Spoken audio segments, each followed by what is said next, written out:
పూర్తి వివరాలకు చదవండి రేపటి అక్షర శిల్పం దినపత్రికలో.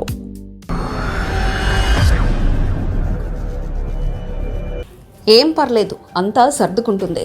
ఢిల్లీ అంతా మన చేతుల్లోనే ఉన్నందున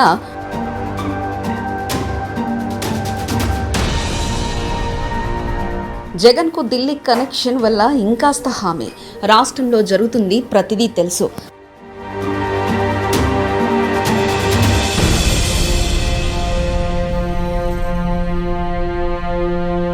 అందుకే ధీమాగా వైఎస్ఆర్సీపీ అధినేత, వడ్డించేవాడు మనవాడైతే బంతి చివరిలో ఉన్న మనకు కావలసిన పదార్థాలు పడతాయట. ఇది పాత సామెత, కానీ ఇది అచ్చంగా రాజకీయాలకు వర్తిస్తుంది.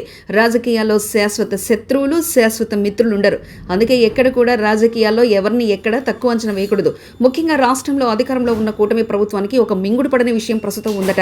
ప్రతిపక్ష వైసీపీని ఏం చేయాలన్నా అంతో ఎంతో పైనుంచి ఆదేశాలు రావాలట. అందుకే అధికారంలో ఉన్న కూటమి ప్రభుత్వంపై కూడా ఆచితూచి అడుగులు వేస్తుంది. ఇది యథార్థమట. వైసీపీ అధినేత వైఎస్ జగన్ ఢిల్లీలో పట్టుపోయినట్లు పైకి మాత్రం కనిపిస్తుంది. నిన్న మొన్నటి వరకు అధికారంలో ఉన్నప్పుడు వైఎస్ జగన్ తరచూ ఢిల్లీ వెళ్లేవారు. రాష్ట్రానికి సంబంధించిన పలు అభివృద్ధి పనుల గురించి ప్రధాని నరేంద్ర మోదీతో పాటు కేంద్ర మంత్రులు అమిత్ షా, ఆర్థిక మంత్రి నిర్మలా సీతారామన్లు కలిసి వచ్చేవారు. ఢిల్లీ పెద్దలు కూడా జగన్ను ఆదరించేవారు. నాడు అధికారంలో ఉన్నప్పుడు అందరితో పరిచయాలు పెంచుకొని కొన్ని ప్రాజెక్టులను కూడా ఏపీకి తేగలిగారు. దీంతో పాటుగా తనకు నాడు మిథున్ రెడ్డి, విజయసాయిరెడ్డి ఢిల్లీలో ఉండి అన్ని రకాలుగా కొంత సహకారం అందించేవారు. జగన్ 5 ఏళ్లలో అనేక సార్లు ఢిల్లీకి వెళ్లి మోదీని కలిసి వచ్చారు. ప్రధాని నరేంద్ర మోదీ కూడా జగన్ను ఆప్యాయంగా పలకరించేవారు, దగ్గరకు తీసుకునేవారు. అలాంటి జగన్ గత ఎన్నికల్లో ఓటమి పాలైన తర్వాత ఢిల్లీ గడప తొక్కలేదు. ఢిల్లీతో కనెక్షన్ కట్ అయింది. ఎన్నికలకు ముందే బీజేపీతో చంద్రబాబు, పవన్ కళ్యాణ్ పొత్తు పెట్టుకోవడంతో ఢిల్లీకి ఉన్న సంబంధాలు దాదాపు తెగిపోయాయి. జగన్ను ఢిల్లీలో పట్టించుకునేవారే లేరు. అదే సమయంలో ఢిల్లీలో తన పార్టీ తరఫున లాబింగ్ చేసేవారు కూడా లేరు. విజయసాయిరెడ్డి కూడా పార్టీని వీడి వెళ్ళిపోవడంతో ఇక ఢిల్లీలో పెద్దలను కలిసి మాట్లాడేవారే లేరు. జగన్ నేరుగా వెళ్లి కలిసే పరిస్థితి లేదు. అదే సమయంలో ఢిల్లీ పెద్దలు ఇంకా జగన్ పట్ల కొంత సాఫ్ట్ కార్నర్తో ఉన్నారన్న ప్రచారం జరుగుతుంది.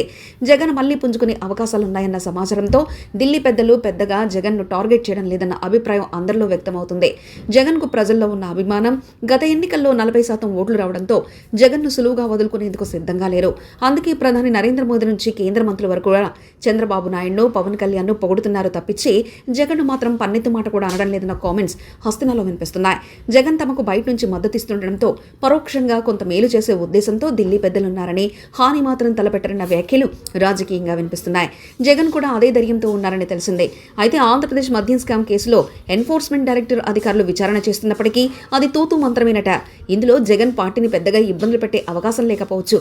కూటమిలోని మిగతా పక్షాలైన టీడీపీ, జనసేన పార్టీలను సంతృప్తిపరచడానికి ఈడీ మద్యం కేసులో విచారణకు ఈడీ ప్రారంభించిందని, అంతే తప్ప ఈ విషయంలో జగన్కు పెద్దగా నష్టం జరిగే అవకాశం లేదని అంటున్నారు. ఎందుకంటే జగన్తో భవిష్యత్తు అవసరాల దృష్ట్యా కేంద్ర ప్రభుత్వం వేగంగా అడుగులు వేసే ఛాన్స్ కూడా లేదన్నది విశ్లేషకుల అంచనా. మొత్తం మీద హస్తిన జగన్ పక్కనే ఉందన్న కామెంట్స్ సోషల్ మీడియాలో ఎక్కువగా వినిపిస్తున్నాయి.